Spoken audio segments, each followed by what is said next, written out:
আসসালামু আলাইকুম ওয়া রাহমাতুল্লাহ। উলামা হযরত, মাশায়েখে এজাম, সম্মানিত দ্বীনী বন্ধুগণ, সাংবাদিক ভাইয়েরা, আপনারা কেমন আছেন সবাই? এই আওয়াজ সম্ভবত পর্দার আড়ালে মা এবং বোনদের কানেও যাচ্ছে। আমার একটু আগে যিনি আপনাদের সামনে গুরুত্বপূর্ণ বক্তব্য রাখলেন, তিনি বয়সে একজন যুবক, কর্মে একজন যোদ্ধা এবং তার স্বভাবে একজন বিপ্লবী। সেই মানুষটার পরে একটা বয়স্ক মানুষ কি বলবে আপনাদেরকে? তবে না, আমি এটা বলতে পারি, বয়সে তার মতো যুবক না হলেও তার চাইতে আমি বড় যুবক, আলহামদুলিল্লাহ। হয়তো আমার কণ্ঠ তার মতো মজবুত হবে না, কিন্তু আমার দিলের ভিতরের যে কণ্ঠ, এটা তার চাইতে দুর্বল হবে না ইনশাআল্লাহ। আলহামদুলিল্লাহ রাব্বিল আলামিন, ওয়াসসালাতু ওয়াসসালামু আলা রাসূলিহিল কারীম ওয়া আলা আলিহি ওয়া সাহবিহি ওয়া আহলি বাইতি আজমাইন।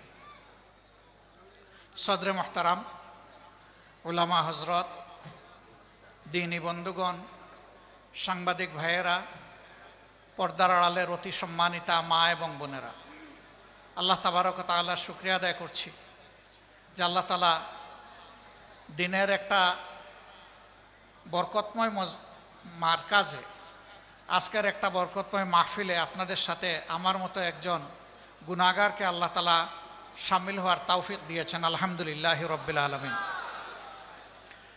আমার সম্মানিত ভাই যে বক্তব্য রেখেছেন, আমার বক্তব্য ওঠাই, এর বাইরে তেমন কিছু নেই। কারণ কোরআনে এক, আল্লাহ তাআলাও এক, নবীও আমাদের এক, পথও আমাদের একটা, এবং সবাইকে গিয়ে আল্লাহ দরবারে দাঁড়াতে হবে। তারপরে একটা ঠিকানা যেটা পাই, ওটাও আমাদের সকলের কমন চাওয়া, আল্লাহর জান্নাত। কাজেই কথার কোনো ভিন্নতা এখানে থাকবে না ইনশাআল্লাহ। এই বাংলাদেশ আমাদের প্রিয় জন্মভূমি, আল্লাহ তাআলার দান। পৃথিবীর কিছু দেশ আল্লাহ তাআলা আমাকে ঘুরানোর তৌফিক দিয়েছেন।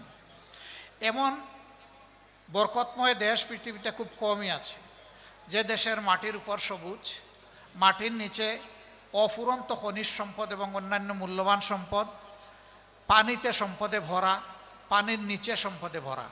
শুধু একটা সম্পদের অভাবে আমাদের দেশ হামাগুড়ি খাচ্ছে। সেই সম্পদটা হলো অতীতে যারা দেশ শাসন করেছেন তাদের চারিত্রিক সম্পদের অভাব।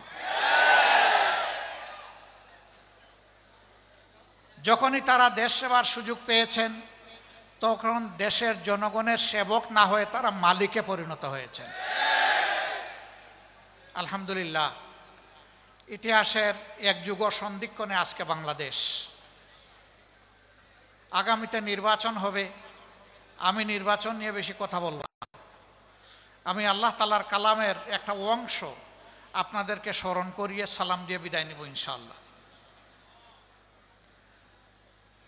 আল্লাহ রাব্বুল আলামিন কালামে হাকিম ধীরে ধীরে নাজিল করেছেন তার নবীর উপরে। সর্বশেষ আয়াতটি নাজিল হয়েছে হিজ্জাতুল বিদায় আইয়ামে তাশরিকের সময় মিনার ময়দানে। সেই আয়াতের একটা গুরুত্বপূর্ণ অংশ, সারাটা না।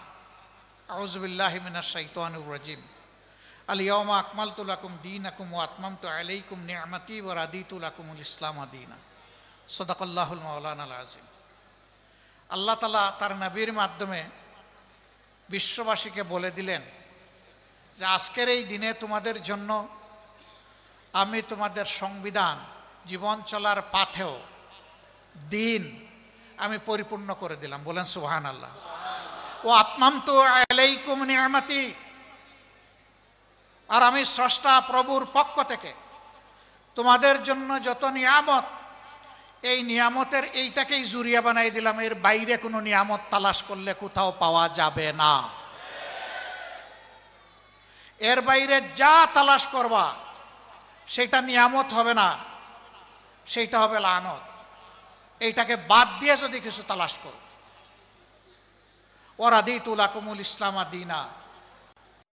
আর তোমরা জেনে রাখো, আমি কিন্তু ইসলামকেই শুধু আমার কাছে মনোনীত দিন হিসাবে, জীবন বিধান হিসাবে আমি কবুল করলাম।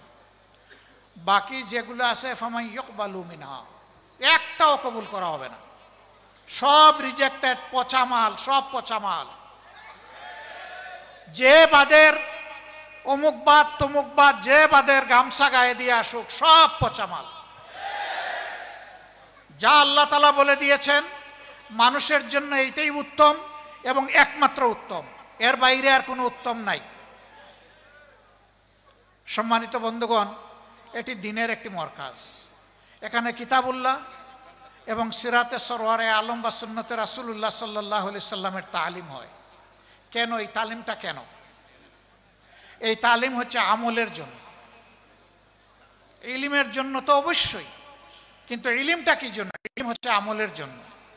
আর আমলের ব্যাপারে শুরু হয়েছে ইকরা বিসমি রাব্বিকাল্লাযী খালাক দিয়ে, শেষ হয়েছে আল ইয়াউমা আকমালতু লাকুম দীনাকুম ওয়া আতমামতু আলাইকুম নি'মাতি ওয়া রাদিতু লাকুমুল ইসলাম দীনা।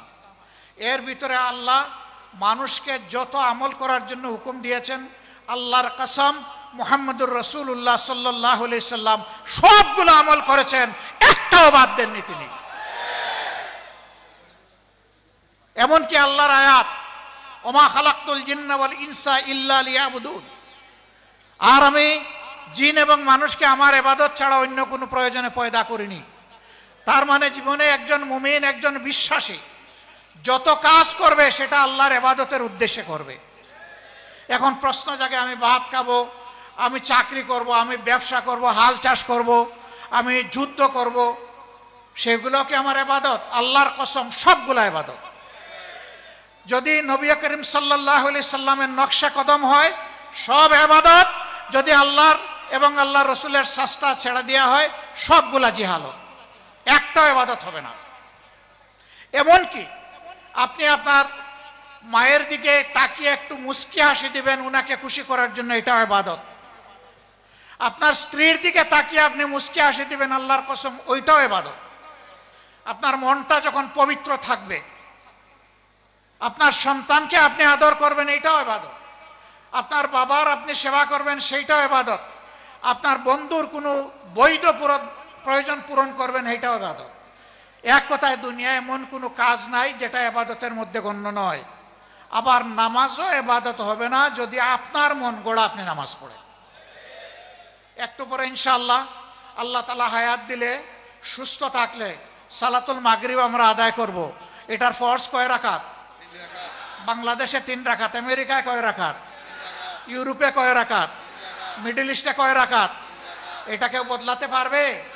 কেউ যদি বলে যুগের ব্যবধানে আমাদের ইমান দুর্বল হয়ে পড়েছে, ঘাটতি পূরণের জন্য আজকে 4 রাকাত পড়ে নেই, তার নামাজ কবুল হবে? আল্লাহ তাআলার বিরুদ্ধে বিদ্রোহের শামিল হবে। আল্লাহ যে সীমারেখা ঠিক করে দিয়েছেন এটা ধরে টান দেওয়ার অধিকার কারণে। সম্মানিত ভাইরা, নামাজে তো শান্তি আছে, মসজিদের ভিতরে তো শান্তি পাই, এই মাহফিলেও আমরা শান্তি আর শান্তি দেখতে পাচ্ছি। কিন্তু নামাজ মাহফিল সম্পন্ন করে যখন রাস্তায় যাই, কর্মক্ষেত্রে যাই, চাকরিতে যাই, ব্যবসায় যাই, পরিবারে যাই, সমাজে যাই, রাষ্ট্রে যাই, দুনিয়ায় যাই, তখন কি এই শান্তিটা পাই? কেন পাই না? আফা তুমিনুনা বিবাদিল কিতাবি ওয়া তাকফুরুনা বিবাদ। তোমরা কি আমার কিতাবের কিছু অংশ মানবা আর কিছু মানবা না? কিছুর উপর ঈমান আনবা আর কিছুতে তাকফির করবা, অস্বীকার করবা। ফামা জাযাউ মান ইয়াফআলু যালিকা মিনকুম, তোমাদের মধ্য থেকে যে এরকম আচরণ আমার কিতাবের সাথে করবে, অর্থাৎ কিছু মানবে আর কিছু মানবে না, মতলবী মানা, সুবিধাবাদী মানা, ইল্লা খিজয়ুন ফিল হায়াতিদ দুনিয়া, তার জন্য আমার পক্ষ থেকে উপহার হচ্ছে আমি চরমভাবে দুনিয়ায় তাকে বেইজ্জত করব। এই ফতোয়া কে দিয়েছেন? আল্লাহ।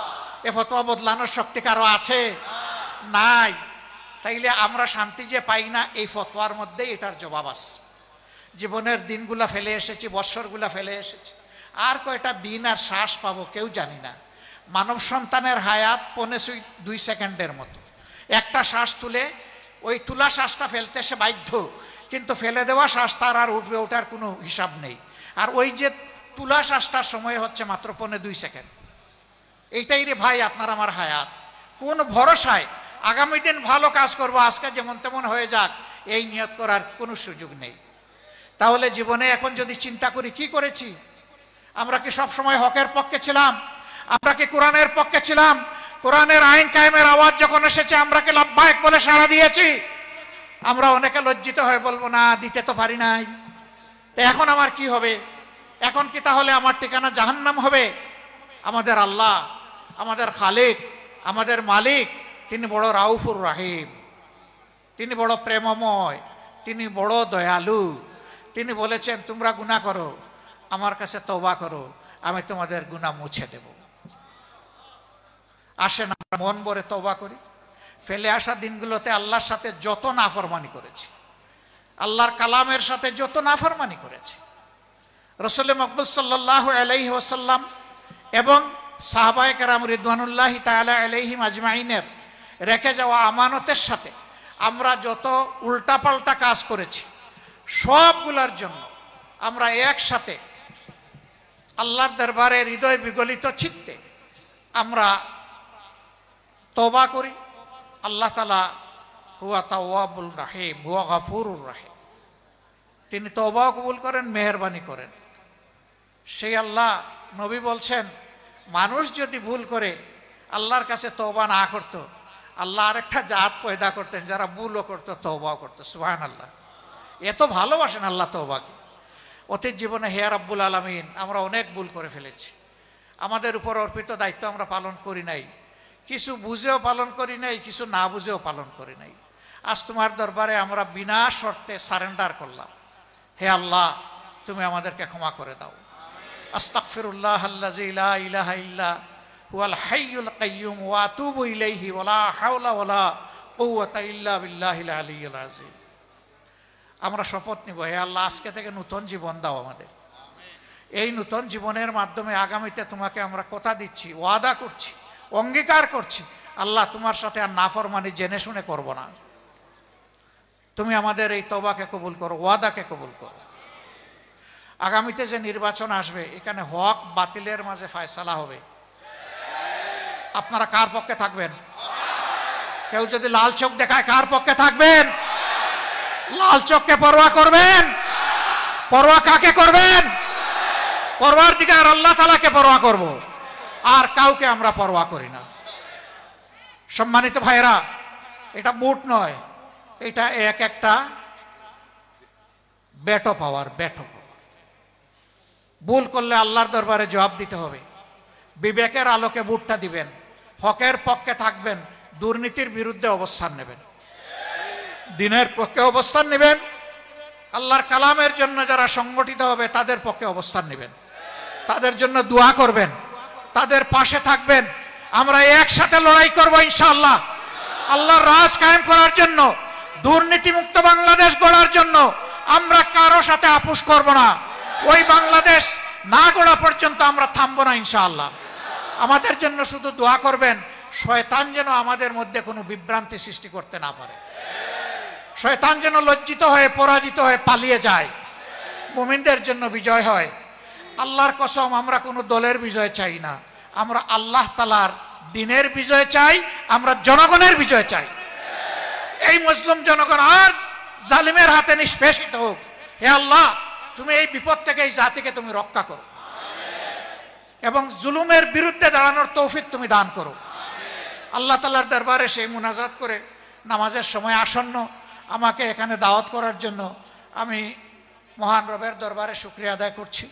এবং এখানে বড় হুজুর, ওনাকেও আমি আমার অন্তরের অন্তঃস্থল থেকে শুকরিয়া আদায় করছি।